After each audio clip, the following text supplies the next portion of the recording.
அனைவருக்கும் வணக்கம். கடகராசினியர்களுக்கு 50 ஆண்டுகளுக்கு பிறகு 6 கிரகங்கள் ஒரே ராசியில் இணைந்து சஞ்சரிப்பதால் அடுத்த 7 நாட்களில் கடகராசி கெத்து காட்ட போகும் ராசியாக கடகராசி அமைகிறது. இந்த வாய்ப்பு மீண்டும் கிடைக்காது. அப்படிப்பட்ட சந்தர்ப்பங்களை பயன்படுத்திக் கொள்வது மிக மிக நல்லது. அந்த வகையில் கடகராசினியர்களுக்கு இத்தருணம் முழுவதும் என்ன மாதிரியான நன்மைகள் எல்லாம் ஏற்பட இருக்கு, கிரக நிலைகளின் ரீதியாக அமையிருக்கும் சாதகங்கள் என்ன, பாதகங்கள் என்ன, மேலும் என்ன மாதிரியான முன்னேற்றங்கள் எல்லாம் உங்களுடைய வாழ்வில் ஏற்பட இருக்கு என்பது குறித்தான முழுமையான பதிவை தான் பார்க்க போகிறோம். அந்த வகையில் கடகராசியை சேர்ந்த புனர்பூசம் 4ஆம் பாதம் முதல் பூசம் ஆயில்யம் வரை உள்ள நட்சத்திரக்காரர்களுக்கு இந்த அடுத்த 7 நாட்களில் குடும்ப சூழ்நிலை ரீதியாக என்ன மாதிரியான முன்னேற்றங்கள் எல்லாம் ஏற்படும் என்று பார்க்கும்போது இத்தருணங்கள்ல பெரும்பாலான கிரகங்கள் அனுகூலமற்று இருப்பதால் நீங்கள் ஜாக்கிரதையாக இருக்க வேண்டிய ஒரு தருணமா அமைகிறதுங்க. மிக முக்கியமாக கும்பராசி 6 கிரகங்கள் ஒரே ராசியில் என்ற வகையில் சூரியன், புதன், சுக்கிரன், செவ்வாய், சனி, ராகு ஆகிய 6 கிரகங்கள் அனைத்தும் ஒன்றாக இணையும் போது கடகராசினியர்களான உங்களுக்கு எண்ணற்ற நன்மைகள் ஏற்பட இருக்குது. இத்தருணங்களில் பொழுது என்ற மாற்றங்கள் வரப்போகிறது. பழைய பிரச்சனைகள் தலை தூக்குங்க. அதே போல் கூடுமான வரைக்கும் ஒருவரை ஒருவர் விட்டு கொடுத்து நடந்து கொள்வது அவசியங்க. அதே போல் வாகனத்தில் செல்லும் போது கவனம், நேரம். இது யோக பலம் பெற்ற நாளில் நவகிரக சாந்தி செய்து கொள்வது அவசியம் என்பதையும் கிரகநிலைகள் மீண்டும் மீண்டும் உறுதியளிக்குது. அது மட்டும் இல்லாமல் இந்த வார கிரகநிலைகளை ஆராய்ந்து பார்க்கும் போது கடகராசினியர்களுக்கு இக்காலகட்ட தொடக்கத்தில் உங்களுடைய ராசிக்கு அஷ்டமத்தில் சனி மட்டுமல்லாமல் சூரியன், புதன், சுக்கிரன் அதே போல் ராகு ஆகிய கிரகங்களும் இணைந்து சஞ்சரிக்கின்றன. எனவே மனக்குழப்பங்கள் அதிகரிக்குங்க. பணக்குழப்பங்களும் இருக்கதாங்க செய்யும். அவற்றை பற்றி கவலைப்படாமல் நீங்கள் தொடர்ந்து உங்களுக்கான முயற்சிகளை நீங்கள் மேற்கொள்ளும் போது நிச்சயம் உங்களுக்கு வெற்றி கிடைக்கும் என்பதை கிரகநிலைகள் உறுதியளிக்குது. அதே போல் இத்தருணங்களை பொறுத்தவரை கடகராசினியர்களான உங்களுக்கு சிரமங்களில் இருந்து சிரமங்களோடு இருந்தும் விடுபட இறை வழிபாடு தேவை. அதோடு அனுபவமிக்கவர்களின் ஆலோசனை உங்களுக்கு நிச்சயம் கை கொடுக்குங்க. அதே போல் நவகிரகங்கள்ல நாளம் துதித்து வழிபடுவதோடு தசாபுக்திக்கு ஏற்ப எதிர்பாராத பல முன்னேற்றங்கள் உங்களுடைய வாழ்வில் ஏற்பட இருக்குதுங்க. அது மட்டும் இல்லாமல் இக்காலகட்ட கிரகநிலைகளை ஆராய்ந்து பார்க்கும்போது எடுத்தோம் கௌத்தோம் என இல்லாமல் எதிர்பாராத வாய்ப்புகளை நீங்கள் பெற இருக்கீங்க. பெரும்பாலான கிரகங்கள் அனுகூலமற்று இருப்பதால ஜாக்கிரதையாக இருப்பது அவசியம். ஆனால் அதே சமயம் 3-12 புதன் 8 மறைந்திருப்பது ஒரு வகையில் யோகம் என்றுதான் சொல்ல வேண்டும். காரணம், கெட்டவன் கெடுகிறான் அதனால் அஷ்டம சுக்கிரன்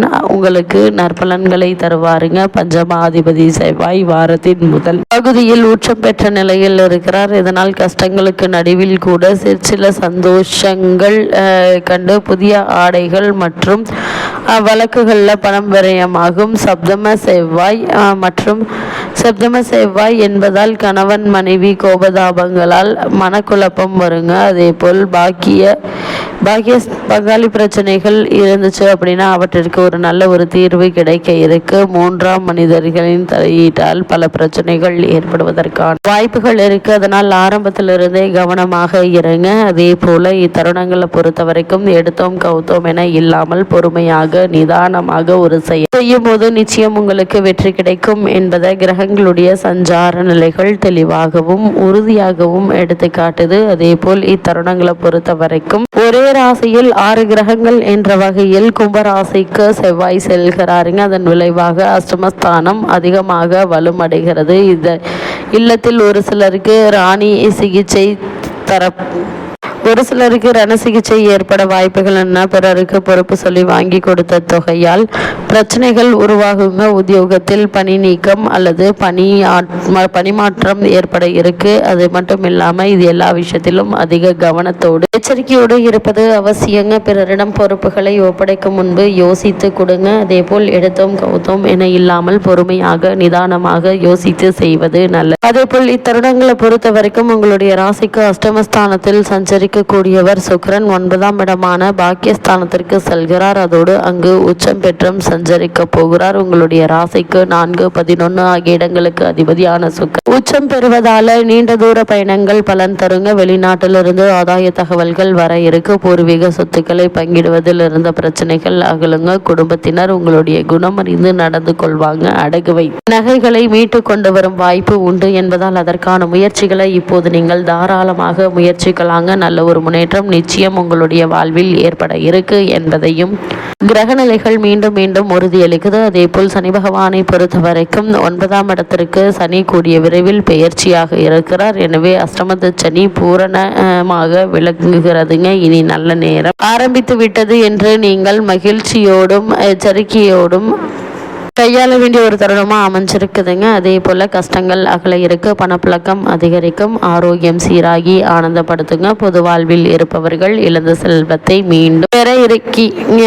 அதே போல் உயர்ந்த நிலையை அடையும் சந்தர்ப்பம் கைகூடும். இப்படிப்பட்ட சந்தர்ப்ப சாதகங்களை பயன்படுத்தி கொள்வது மிக மிக நல்லது. அதே போல் கடகராசினியர்களை பொறுத்த வரைக்கும் சனியினுடைய பார்வை பலத்த இதுவரை இருந்த தொல்லைகளில் இருந்து விடுபட இருக்கீங்க. சகோதர ஒற்றுமை பலப்படும். வெற்றி என்ற 3 எழுத்து வீடு தேடி வருங்க. உழைப்புக்கேற்ற பலன் நிச்சயம் உண்டு. உத்தியோகத்திலிருந்து விடுபட்டு விருப்ப ஓய்வில் வெளிவரும் எண்ணம் கை கொடுங்க. சக பணியாளர்கள் வெளிநாடு சென்று வந்து விட்டார்களே, நாம் எப்போது செல்வது என்று சிந்தித்தவர்களுக்கு இப்போது நல்ல நிறுவனங்களிலிருந்து அழைப்புகள் வருங்க. பொருளாதாரத்தில் நிறைவு ஏற்படக்கூடிய ஒரு நேரமா இக்காலகட்டம் அமைஞ்சிருக்குது என்பதால் அதற்கான முயற்சிகளை இப்போது நீங்கள் தாராளமாக மேற்கொள்ளலாங்க. அதே போல கடகராசியை சேர்ந்தவர்கள் பொது வாழ்வில் உள்ளவர்களுக்கு போட்டி அதிகரிக்கும். வியாபாரம் மற்றும் தொழில் செய்பவர்களுக்கு கூட்டாளிகளால் பிரச்சனைகள் ஏற்படலாங்க. உத்தியோகத்தில் உள்ளவர்களுக்கு திடீர் மாற்றம் திக்குமுக்காட செய்யுங்க. கலைஞர்களுக்கு குறுக்கீடுகள் உண்டுங்க. மாணவ மாணவிகளுக்கு மறதி அதிகரிக்க இருக்கு. பெண்களுக்கு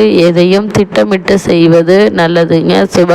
சுப செலவுகள் கூடும் என்பதை கிரகநிலைகள் முன்கூட்டியே அறிவுறுத்துதுங்க. அதனால் அதற்கு தகுந்தாற்போல் நடந்து கொள்வது மிக மிக அவசியம். அதே போல கடகராசினியர்களை பொறுத்த வரைக்கும் உங்களுடைய ராசிக்கு விரயஸ்தானத்தில் வக்ரகதியில் குரு சஞ்சரிக்கும் இத்தருணத்தில் பாக்கியஸ்தானத்தில் சூரியனுடன் சனியும் ராகுவும் இணைந்திருப்பதால் வருமானத்தை விட செலவுகளே அதிகமாக இருக்குங்க. இந்த செலவுகளை சுப செலவுகளாக மாற்றிக்கொள்வது உங்களுடைய கைகளில் இருக்கு என்பதை கிரகநிலைகள் உறுதியளிக்குது. தேவையில்லாத ஆடம்பர செலவுகளை குறைத்துக் கொள்ளுங்க. திருமண சம்பந்தமான முயற்சிகளை மேற்கொண்டு வரும் கடகராசினியர்களுக்கு நல்ல ஒரு வரன் அமையுங்க. இருந்தாலும் கூட வரனை பற்றி தீர விசாரித்து ஆராய்ந்து அதற்கு பிறகு வரனை நிச்சயிப்பது உங்களுடைய எதிர்கால வாழ்க்கைக்கு நல்லதுங்க. புத்திர பாக்கியத்திற்காக இயங்கிக் கொண்டிருப்பவர்களுக்கு புத்திர பாக்கிய யோகம் நிச்சயம் கிடைக்க இருக்கு என்பதை கிரகநிலைகள் உறுதியளிக்குது. இத்தருணங்களை பொறுத்தவரை கடகராசினியர்களுக்கு கிரகநிலைகளின் ரீதியாக கூறப்படும் பரிகாரம் என்ன என்று பார்க்கும்போது வீட்டிற்கு அருகாமையுள்ள திருக்கோவிலுக்கு சென்று தீபம் ஏற்றி வைத்து வழிபடுங்க. எண்ணற்ற நன்மைகள் நிச்சயம் உங்களுடைய வாழ்வில் ஏற்படும் என்பதை கிரகங்களுடைய சஞ்சார நிலைகள் தெளிவாகவும் உறுதியாகவும் எடுத்து காட்டுது.